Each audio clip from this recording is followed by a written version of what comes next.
Korban begal ditemukan di Bogor dengan mulut dilakban. Warga Gunung Sindur, Bogor, Jawa Barat digemparkan dengan penemuan seorang pria dalam keadaan tangan diikat serta mulut dilakban. Peristiwa itu terjadi pada Rabu 29 Juni 2022. Korban adalah seorang pria ditemukan dengan kondisi mengenaskan, berada di bawah kolong sebuah warung kosong di Desa Pabuaran, Gunung Sindur, Kabupaten Bogor, diduga korban begal. Menurut keterangan dari akun Instagram @kabarnegri, korban begal tersebut merupakan seorang sopir, namun belum diketahui secara pasti mengenai identitasnya. Seorang warga yang adalah juga saksi mata bernama Samsudin, warga Kabupaten Bogor, menjelaskan saat hendak pulang kerja, ia pun diinformasikan oleh rekannya kalau ada orang yang terikat tangan dengan mulut yang dilakban. Dia mengaku posisi korban tertelungkup di bawah balet tangan dan kaki terikat sampai mulut terbungkus lakban. Jadi menurut informasi, sopir tersebut merupakan korban pencurian di wilayah Tiga Raksa oleh kawanan begal dan dibuang ke Gunung Sindur.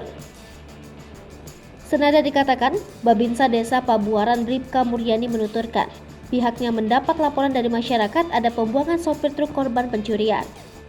Sementara, Kanit Reskrim Polsek Gunung Sindur AKP Soeharto mengatakan, untuk tempat kejadian perkara di Polsek Tiga Raksa tapi lokasi penemuan korban di Gunung Sindur. Informasi dari korban sedang tidur dan langsung dibegal oleh pelaku yang berjumlah 6 orang dan mereka mengikatnya sampai mulutnya menggunakan lakban.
Hai pemirsa Sri Popo TV, jangan lupa komen, like, dan subscribe, serta tonton terus berita-berita